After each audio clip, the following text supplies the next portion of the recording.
Hello guys and welcome back to the final match review of this season. My name is James and today we're going to go ahead and sit down and talk to you guys about Reading's 4-2 loss at the Select Car Leeson Stadium to Barnsley.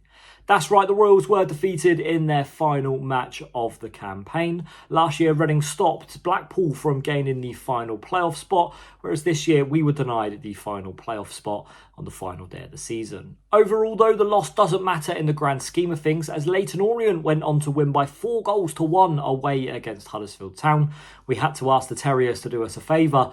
Fortunately, we didn't keep up our end of the bargain, and they definitely didn't either. Either way, Leyton Orient will gain that final playoff spot and 6th position, and best of luck to them for their playoff campaign. Now, in terms of Reading, though, obviously we were defeated by 4-2, and I don't really want to be massively negative for this final match review, as look, overall, if you were there and if you would have watched the game, you know that Reading weren't too great. Reading weren't good on the day, and look, I say the wing-backs were the ones that really cost Reading anything in this fixture, as I thought they were particularly quite poor, but we're not going to be negative. We're not going to sit here and moan about losing by 4-2 and conceding 4 goals at home, because overall for this campaign, it's been a brilliant one. And for me, this group of players have been absolutely fantastic, and they're quite special. Reading have won nothing with this group of players.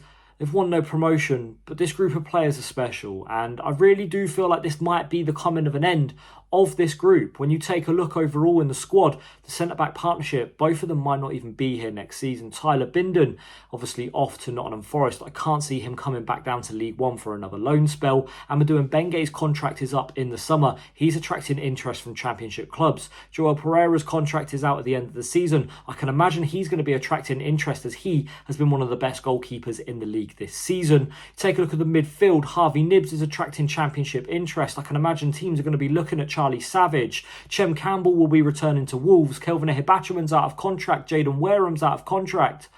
Look, it's sad to see that this group will, more than likely be splitting for the end of this campaign. But if they don't, next season Reading will have a fantastic team to build with and a great core which have been through some massive struggles over the last couple of years and come out massively on the better side of it. But overall, I just want to say thank you to the players. I want to say thank you to the staff. I want to say thank you to everyone that has made this season so special.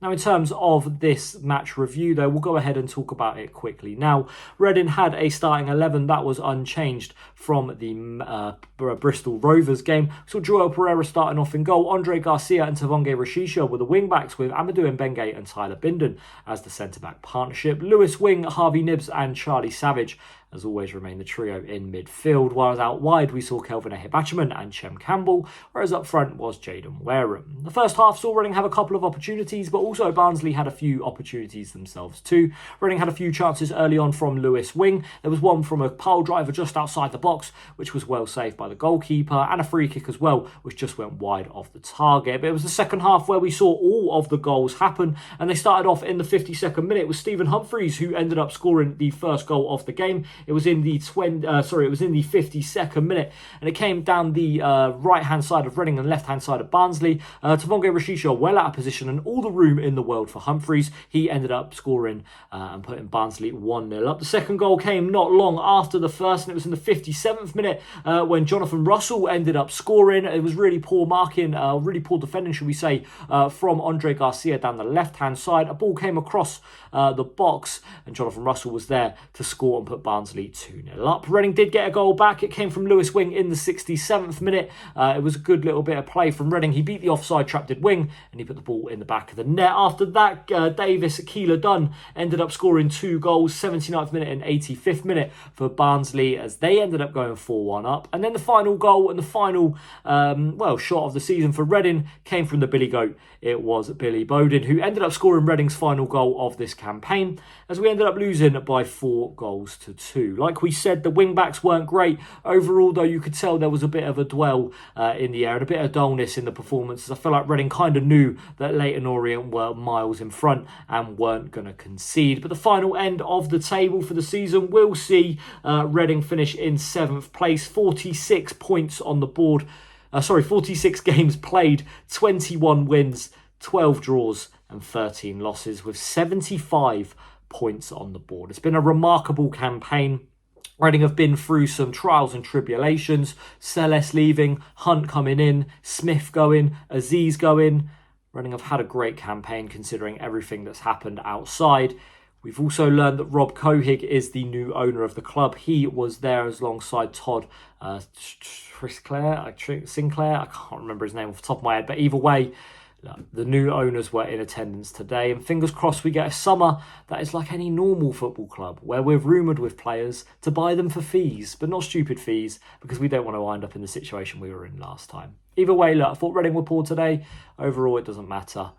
Reading's campaign next season, hopefully, will kick off with the majority of the core that are here now. Listen, that's going to be it for me today. I might take a little bit of a break over the next couple of weeks. It's been a long old season. I've loved doing videos for you guys. And yeah, I appreciate every single one of you that has watched, liked, commented, and or subscribed throughout this season. Thank you very much for watching. My name's been James. Thanks for Reading for a memorable campaign. We'll see you next time. Bye-bye.